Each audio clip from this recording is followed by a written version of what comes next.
CNIB logo, exterior shot of CNIB Hub, close-up shot of CNIB. Hi, I'm Angela Bonfanti. Welcome to CNIB's Community Hub in the Greater Toronto Area. Come on in and I'll show you what we're all about.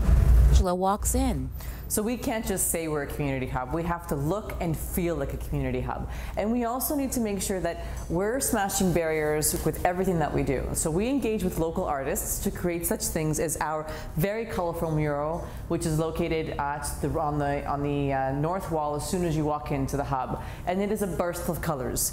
From the top down, we've got a picture of our Northern Lights. We have a picture of Dr. Wanda Merced Diaz, who's a blind astrophysicist and who listens to the stars. We also have right to the right of her Tommy Edison, who's a famous blind film critic.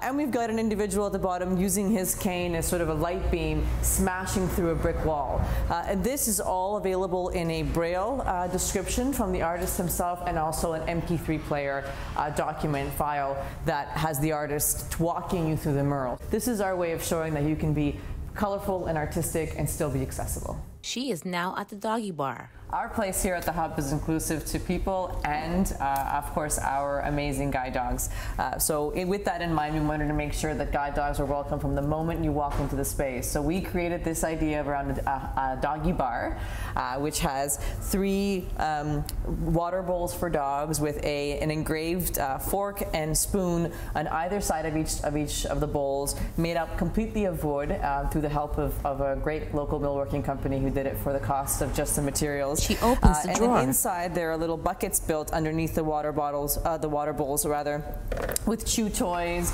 treats, and fun for the dogs when they're off harness, of course, and their handlers are here hanging out with the Hub team. Also donated by a local dog company. So this is community working at its best for the people that we serve and for the guide dogs that are integral to many people who walk through our doors.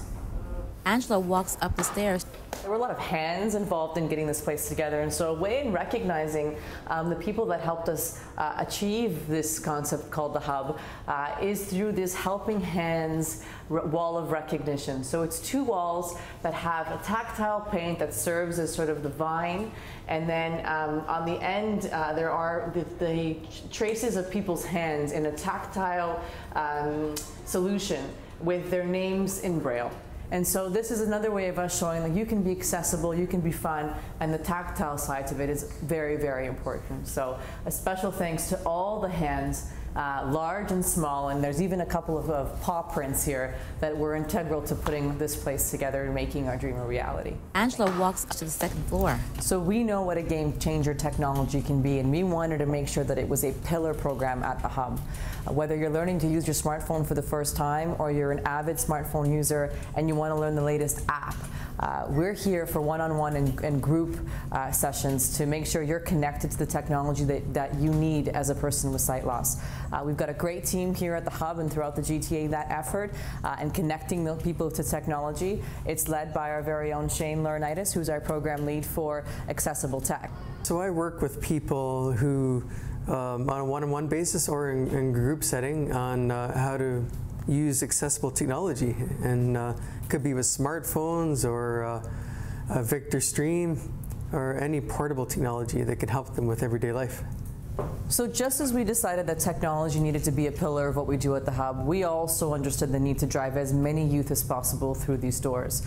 But there's a strategy behind that. We've got some really core curriculum that's built into the fun that we're having to make sure that our youth have what they need to be set up for accomplishing any dream that they have, whether it's academic, beyond that, and also from a social and networking perspective. So Kia Osborne's our program lead for our Youth Empowerment Program, and she's really our chief here when it comes to youth and thinking about how we marry that fun with the core curriculum that we know is going to help them achieve their dreams. Hey Kia, so tell me what you and the team are up to.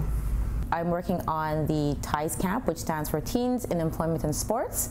This year it's going to be an awesome camp as our theme is entrepreneurship. So from July 9th to 19th, our teens ages 14 to 18 will be working on creating their own products, creating a marketing plan for their products, how to sell themselves, present themselves, and as well we'll have some great sports activities to complement the program. Angela walks towards Suzanne.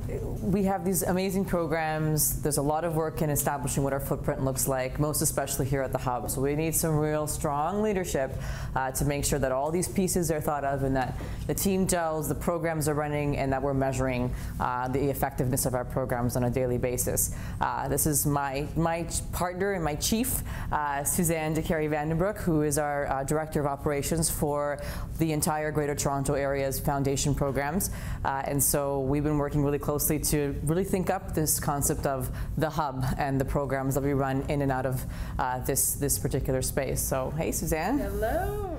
Well, I'm the Director of Operations for the GTA Hub, and what does that mean? What is a Director of Operations? It's a little bit of everything. I come in and you never know what the day is going to look like. It's pretty exciting. I help the program leads develop their programs. I work with finance on the budget, get involved with philanthropy and fundraising events, sometimes even help clean up around the Hub and plunge a toilet every once in a while if I need to. Suzanne does everything. I try. We all try. That's what the Hub's all about. We all work together and nobody ever says not my job.